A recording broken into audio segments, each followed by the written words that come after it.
Hey guys, I wanted to show y'all today one of the ways we plant our spring summertime food plots to avoid major weed problems. So, weeds are probably one of the biggest reasons for spring and summertime, just warm season food plot failures.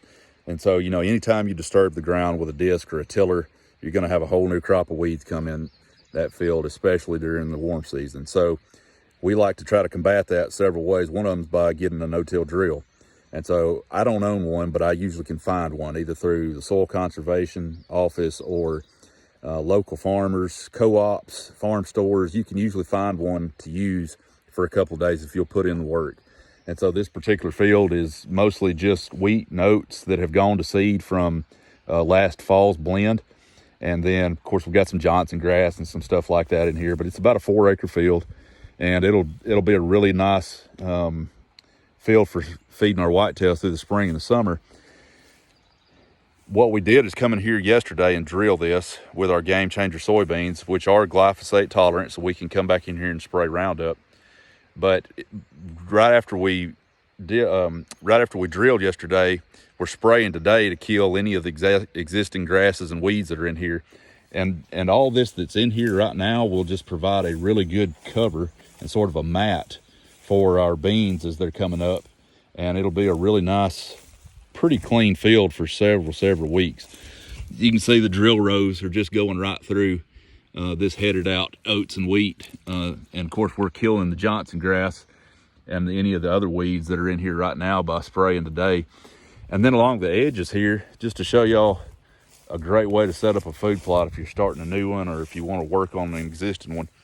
All this through here, along the whole edge of this field, was a bunch of low quality hardwoods. So right in here, we have a lot of really good white oaks, some chestnut oaks, a lot of good acorn producing trees right through here. But along the edge, it was just nothing but hickory, tulip poplars, things of that nature that can really quickly overtake edge. So what we like to have is a really nice transition zone between our timber and the food plot.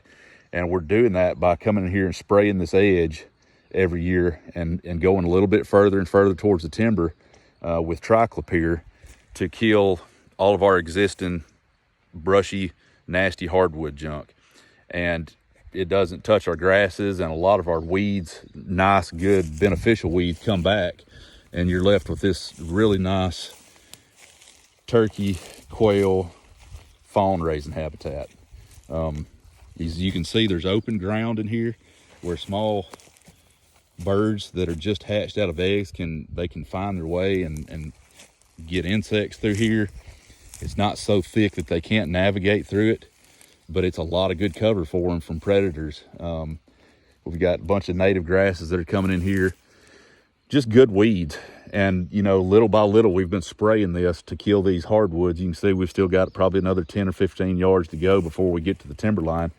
So probably by the end of this year, we'll have this whole field edge trimmed back with herbicides to create just a really nice transition zone between the timber and the food plot out here. So if you're working on a food plot and you want to create ways to help deer feel safer in the field and use it more readily, especially your older age class deer, the ones that we're most of the time all chasing, work on the transition zone between the timber and the food plot, because it can really encourage the way whitetails use a field by coming in here and getting rid of some of these low quality trees and brush and turning this into a lot more manageable grasses, good broadleaf weeds, stuff that produces seeds. You can see we've got ragweed in here, some dog fennel, all types of native grasses, buckhorn plantain, a lot of really good seed producing plants that obviously we don't want those out here in our food plot competing for moisture and nutrients in our food plot, but along the edge, those are all really great beneficial. And as you sit in the stand on this field, it's about a 4-acre field, you'll see deer just standing in this tall stuff. They love just to stand in it and watch the other deer in the field.